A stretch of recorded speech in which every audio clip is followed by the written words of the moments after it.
Here's an idea. Viral videos could literally make you sick.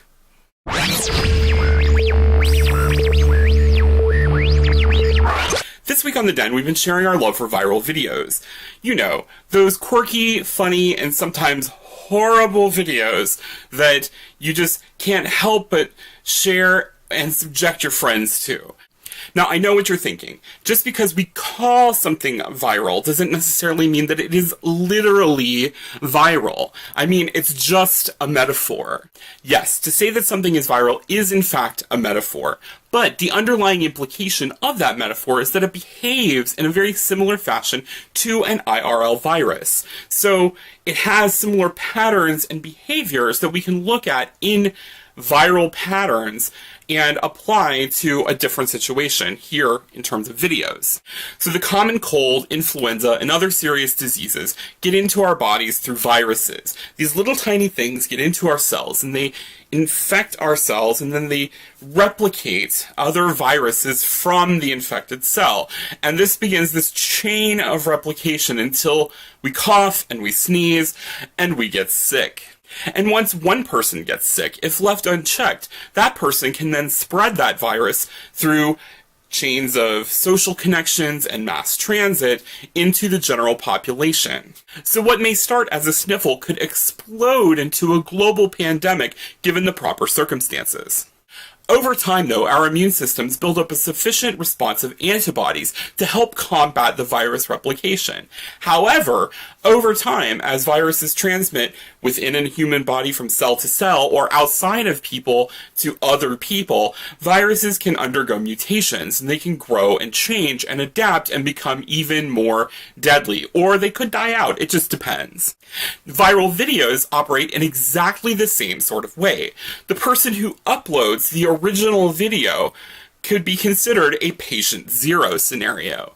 That person has then infected and shared that video to their general pool of social connections. If that person has very low social connections, with only their immediate friends and family, there's only so far it can go. But when a viral video hits some of the major internet urban environments like Reddit or 4chan, a viral video could instantly explode around the world. Also, like IRL viruses, viral videos can undergo mutations as well. So, much like what we did this week on Men of the Den, copycat videos of an original viral video are a form of viral video mutation.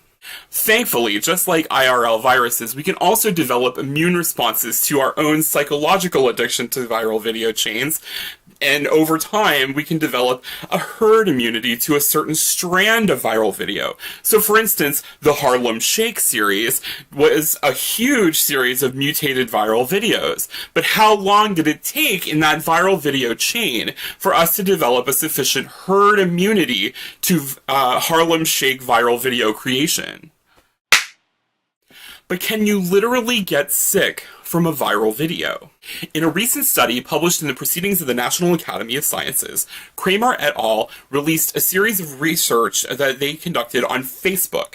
In that research, they posited that you could actually show a series of widespread emotional contagion spread through social media.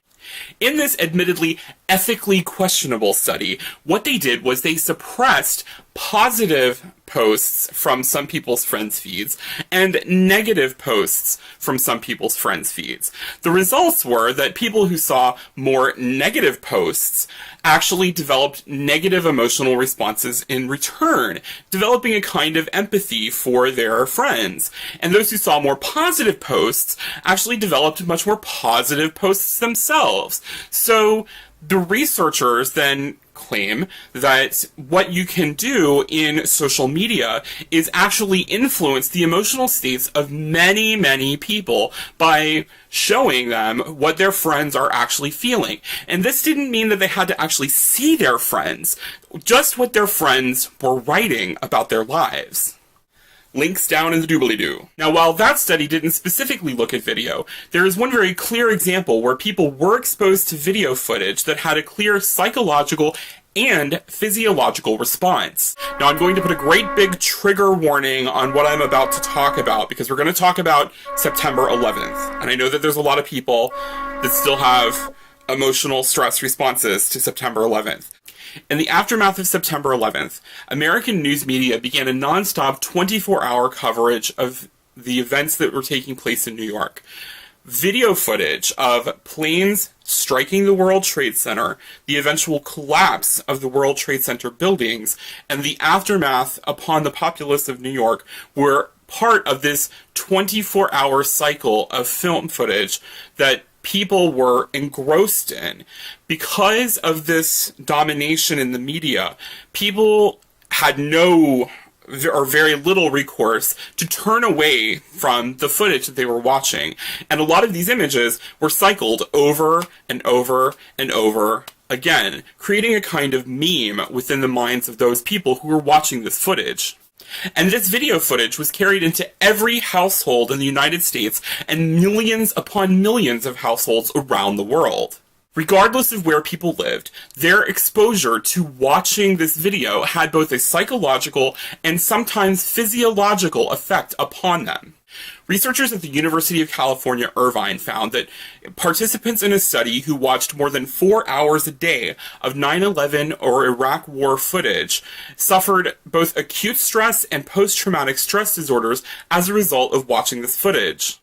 Those who watched September 11th footage specifically were shown to 2 to 3 years later develop physiological illnesses as a result of suffering so much cumulative stress. Again, links down in the doobly-doo. Roxanne Silver, the UCI professor who conducted this study, said that the results suggest that exposure to graphic media images may be an important mechanism through which the impact of collective trauma is dispersed widely. Our findings are both relevant and timely, as vivid images reach larger and larger audiences than ever before through YouTube, social media, and smartphones. Now, while we are clearly not having the same kinds of emotional and psychological stress responses to a viral video as we would to non-stop footage of September 11th, there is still a kind of psychological impact watching these videos has on us. Looking back to the Facebook study, we can say that they at the very least have an emotional impact on us. And given the right circumstances, those viral videos could have a physiological impact on us as well. Now, thankfully, most of the viral videos that we share are fun. They are a form of comedy and entertainment. They feature cute animals sneezing and children doing silly things. And that is a wonderful thing. We have a tendency, in this case, to share things that make us happy. And making each other happy helps perpetuate happiness in the world. And that is a great thing. But how far away are we from a viral video that could actually make us physically ill? Or perhaps even kill us? So what do you think? Can viral videos literally make you sick? Leave your thoughts down in the comments. And even though I am not Mike Rugnetta, I am going to ask you to subscribe.